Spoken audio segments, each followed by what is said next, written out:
வெங்கடேஸ்வர சுவாமியை கோவிந்தா என்று ஏன் அழைக்கிறோம்? கோவிந்தா என்ற பெயர் உருவானதற்கான ஒரு கதை உண்டு.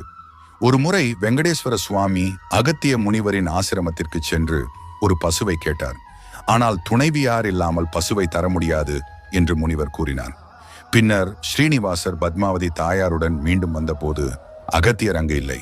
சீடர்களோ குருவின் அனுமதியின்றி பசுவை கொடுக்க மறுத்துவிட்டனர். இதனால் கோபமடைந்த சுவாமி திருமலைக்கு திரும்பினார். நடந்ததை அறிந்த அகத்தியர் ஒரு பசுவையும் சீடர்களையும் அழைத்துக் கொண்டு சுவாமியை பின்தொடர்ந்தார்.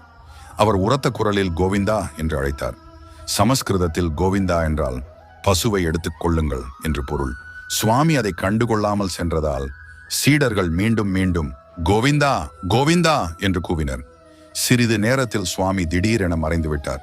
வெங்கடேஸ்வர சுவாமி தன்னை கோவிந்தா என்று அழைக்கச் செய்வதற்காகவே 7 மலைகள் இறங்கி வந்தார் என்று பெரியவர்கள் சொல்வார்கள். இதுவே